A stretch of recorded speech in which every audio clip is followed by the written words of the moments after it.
Welcome back, everybody. This is Michael Leveres from JurisQ.com with our new participating attorney, Alla Kurolapnik, a divorce attorney. Alla, welcome back. Good morning, Michael. Thank you for having me. My pleasure. So we introduced you in our previous video, and we promised you we're going to bring back Alla for many questions on divorce law and particularly mediation, how it could save you money if you get divorced. But something is happening in the news, and I wanted to bring you in for that particular purpose, because right now the big story is the marriage of what just happened between Jennifer Lopez and Ben Affleck. Okay, and they're so famous, and I already see in some gossip columns that they're having issues. Some even reported they're getting divorced. Now we don't know if it's true or not, but we do know they have been on and off, and their other relationships were short-lived, so anything's possible with these two. So I want to talk to you on a theoretical level. Let's say they do get divorced this year. We wish them all the best, by the way. We wish they're happy together forever, but let's just talk practical aspects. What happens in such a celebrity, high net worth, high profile divorce? We know they are California based, so most probably California law would apply, but let's talk as if they are in New York, and New York law applies because you are an attorney that practices in New York. So first of all,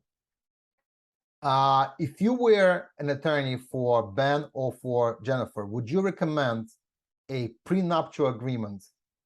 Without a doubt. Yeah. Without a doubt. So this marriage has been long coming. This couple has been on and off for so many years. Right. And I think anybody who would be in their immediate life, any kind of financial advisor or any attorneys that they regularly deal with, would suggest to both of them that a prenuptial agreement is a must. Notwithstanding the fact that these two are independently very wealthy, they're both incredibly high net worth individuals. This is what we call a blended family. Okay. Jennifer Lopez has been married before. She has children with Mark Anthony. And Ben Affleck has been married before, and he has children as well. Okay. So in high net worth individuals and with blended families, it's almost ideal to have a prenuptial agreement for a variety of reasons. First and foremost, you get to plan in the event of a divorce how to divide your assets. Now, California is a community property state. I don't know much about. Well, the most I could tell you is what I learned from law school, because I don't practice there. But a community property state is a state that divides your assets 50-50, despite of how the funds came into the marriage, with almost no exceptions. Oh, wow. Its title really doesn't matter, other than the fact that all assets, no matter how long the marriage, get divided on a 50-50 basis. So there you must need a prenup for sure. Most likely, if you're gonna protect those assets. So that's the first reason why I could tell you with certainty that they probably do have a prenuptial agreement. The second reason is because, like I said, this is a blended family. Majority of the time when I service clients with blended families, they're a little bit older than Ben and Jen, and they have older children, but the idea is to preserve a legacy for their children. Because often, and especially in New York, I don't know the law in California, but in New York, we have something called an elective share, which prohibits a spouse from disinheriting his or her spouse upon, if they predeceased the other spouse. So that means if you and I were married and you wanted to leave all the money in the world that you have to your cat, you couldn't do that. I would still be entitled to take 1/3 of your estate unless there's a validly executed prenuptial agreement which waives that right. I see. So in Ben and Jen's case, like most blended families, you want to make sure that you have sufficient assets and a legacy for your children. And that's why a prenuptial agreement with blended families are so important. They're also important with business ventures. And again, the more high net worth you are, the more variability there is of how your funds are invested, dispersed, where they are. And based on those things alone, you want to have the protection in the event of a divorce. Because Yeah, I bet they have all types of professionals that were involved in drafting a prenup. They probably had financial advisors, they had all types of different attorneys and accountants. So I work a lot with tax advisors and financial analysts to help me in the preparation of these prenuptial agreements. Likewise in a divorce, because sometimes, you know, the division of the assets can be rather complicated. There are tax consequences. There are, you know, actuaries that are used for valuations, for businesses. So we often engage, attorneys, matrimonial and family law attorneys often engage the services of other professionals to work as a group, which kind of leads me into the bigger picture again of, you know, I'm pretty certain as well that in addition to having the prenup for those two reasons, I'm pretty certain that Ben and Jen had a provision in their prenuptial agreement for a collaborative divorce process and or mediation. So there's two variations. It's part of the bigger picture of ADR, alternative dispute resolution, which really is what it is. You're not going to court. It's an alternative dispute resolution theory or a way of handling cases, right? So in addition to mediation, which is, it's a different process, collaborative divorces is a whole different other animal. So to speak. And a collaborative divorce has a group of professionals that deal with a party and their divorce. We work with parent coordinators. We work with life coaches and professional coaches.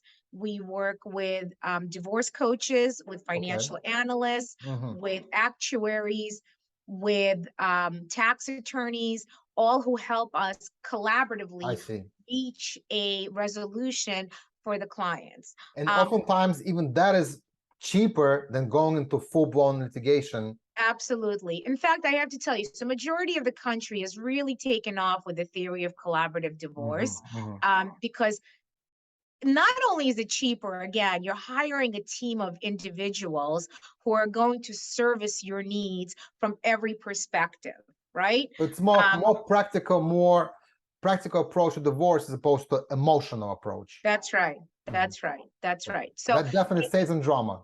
That's right. And it's very, you know, for high net worth individuals who are worth millions and millions of dollars, this is probably the best way of doing it. So I'm almost certain that if they did have a prenup, I bet you there was a provision in there to try some kind of alternative dispute resolution before commencing court proceedings. And also, Alla, I bet you that in there's some kind of a confidentiality clause, or even without that, mediation seems to be more confidential, because when you go to court, even if the courtroom is not open to paparazzi and strangers, still just going up those steps to the courthouse where paparazzi can take pictures, that's an intrusive process.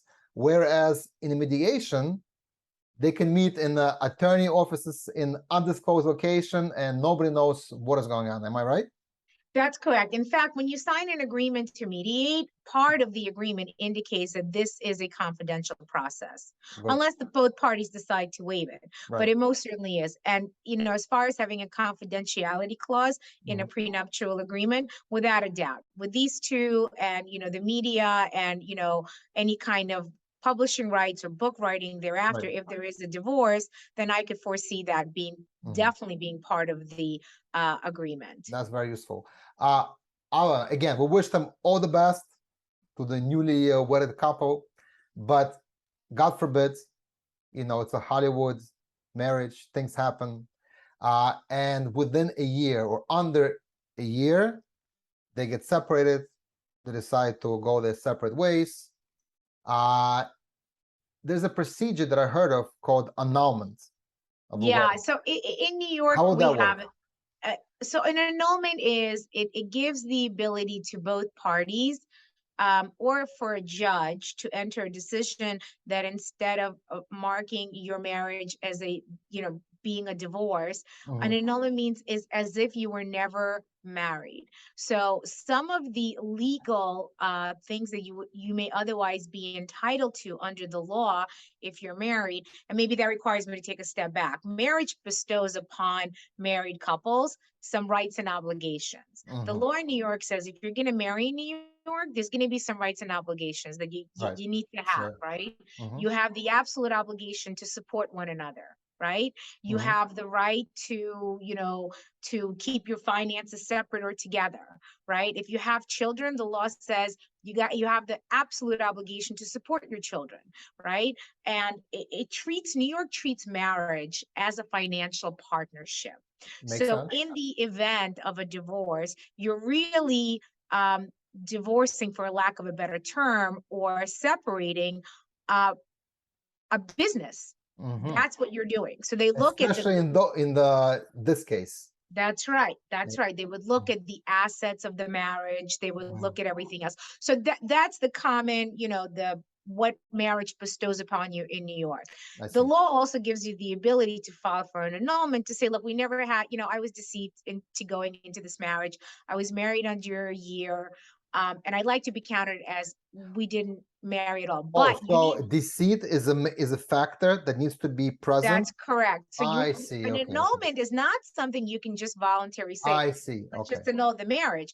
You Okay. have to have a reason. There I has see. to be a either deceit, fraud, any, unconscionability, something that would say that Okay. this is not what I bargained for. Got it. Okay. Gotcha. This is definitely not what I bargained You for. And you they were caught married. you bought a cat in the bag. That's right. But it has to be a marriage under a year and in New York, right? I don't know the Mhm. law in California. So I don't believe, quite frankly, that you can contract in a prenuptial agreement the right to issue an annulment. Especially in New York, because you have to have then a reason, and you're admitting then in a contract that you committed fraud, or you were deceitful, or So the marriage was somehow otherwise unconscionable. yeah, so I think that in this case of Ben Affleck and Jennifer Lopez, that's not gonna fly because they're such public persons. They know about each other. They've been dating before. I don't think any kind of fraud or deceit could be alleged, but who knows? But again, hopefully it's not gonna come down to that, and they're gonna stay together forever. That's right. Okay, look, this was very, very interesting, very educational. It's a theoretical case, but we can learn a lot from it and apply it to our everyday lives and to apply it to regular divorces. Please follow us for more sessions with Alla Kurolapnik, and we're going to talk about mediation. A lot of our sessions will touch upon that. Why? Because divorces are costly, and I see that the biggest winners in a divorce case are who? Attorneys, because of hefty legal fees, and whatever you're fighting over, in the end, nothing will remain of it because it's going to go to attorneys. However, there's a process in place that Alla Kurolapnik lives by, preaches, and does every day, which is mediation, which could save you a lot of aggravation and money and time. And we're going to talk about all that in our future sessions. Alla, thank you so much. We're going to have your phone number and website on the bottom of the screen. If anybody has any questions on getting divorced, don't wait. Call an attorney, call somebody like Alla with questions for consultation and get your answers so you're ready to go. Everybody have a great day. Until next time. Alla, thank you.